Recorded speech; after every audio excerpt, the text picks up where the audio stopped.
players not liking him, but I don't see it. I see it the exact opposite. The Kings are now 4-7. They've won 3 in a row. DeMarcus Cousins was the Western Conference Player of the Week, averaging 38 points and 11 rebounds. But I tell you what, Mark, you could have made a really good case for Rajon Rondo to be the Western Conference Player of the Week. In his last 5 games, he's had 3 triple-doubles, and in that 5-game stretch, he's averaging 14 assists. This looks like the same Rondo that I saw in Boston a few years ago, the same Rondo that was an MVP candidate. And you put him on that roster with Cousins and Rudy Gay, you've got a legitimate big three. As we know, George Karl can do wonders. He had the Denver Nuggets at 54 victories just 3 seasons ago, number 3 in the Western Conference. Look where the Nuggets are now. So I think the future is bright in Sacramento, and I've got them penciled in to make the Western Conference playoffs this year. We're here with Chris Pirtle, Ultimate NBA Insider, is his blog. We're talking a little NBA hoops here on the Club 52 hotline. The Orlando Magic, they're competitive. They're winning some ball games. Is this a playoff team that can compete in the Eastern Conference? It's going to be close. It's going to be close for them. They're still really, really young. If you look at what they've got, their backcourt, Oladipo and Peyton, 21 and 23 years old. Super Mario and Aaron Gordon are only 20 years old each. Vucevic is 25, so they're going to continue to grow as the season progresses. I think after the All-Star break, we'll get an even better gauge on whether or not they're going to make the playoffs. I'd say so far so good. They're looking good. They're winning games without their best player, Oladipo.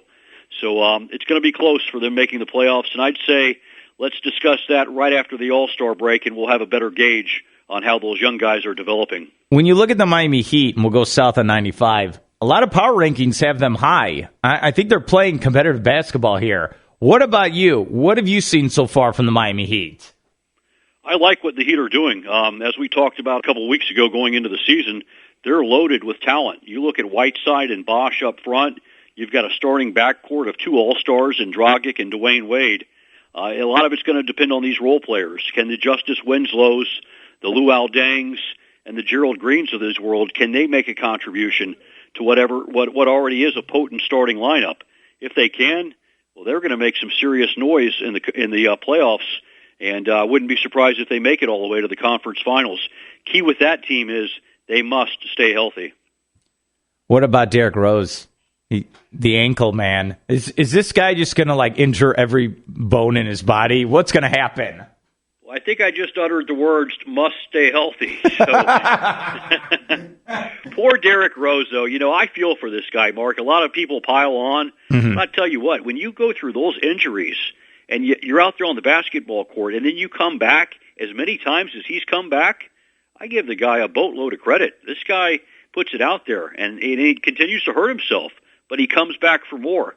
So I'm not one of those guys that's going to pile on when it comes to Derrick Rose. I'm going to say, hey, go rehab your injury and get back out there. You're a heck of a talent, Derrick Rose, and I wish you all the success in the world. He is the whole key to the Eastern Conference. If there's going to be any team that'll stop Cleveland, Chicago's the only hope. I'm sorry. I don't believe in Washington. I don't believe in Miami. If there's any puncher's chance of anyone, it's Chicago. Would you agree or disagree with that? I would probably disagree because I think the Heat have a little bit more talent than the Bulls. When you talk about, Bosch, Whiteside, Dragic, and Dwayne Wade, those are 4 potential All-Stars. I don't think the Bulls are going to be able to come up with 4 All-Stars on their team, but they're close. They're really close. A lot of it's going to depend on how Mirotic continues to develop. I know you're high on him with good reason. And they've got a boatload of talent in Chicago. We'll see if they can put it together, but I would put the Heat a little bit ahead of the Bulls in the Eastern Conference. All right, how about this? Cleveland wins the championship, then LeBron leaves and joins the Lakers. How about that for your blog and my radio show? That'd be pretty good, right? It would be good. It would be great, but I don't see it happening. I don't see Kevin Love and Kyrie Irving staying healthy. I think the Cavs, good chance that they could make it back to the finals, but I think they would lose, thus putting LeBron James 2-7 in the NBA Finals. I don't think he can get out of Cleveland quick enough. No. Hey, how can they follow you on Twitter, man? They can follow me at Chris Pirtle 42, the Ultimate NBA Insider. There's franchises out there like, wow, you went to the finals 9 times? Like the Magic. Oh, that'd be awesome. His name is Chris Pirtle, Ultimate NBA Insider. Chris, thank you so much, and I'll see you around. All right, man? You got it, Mark. Good talking to you.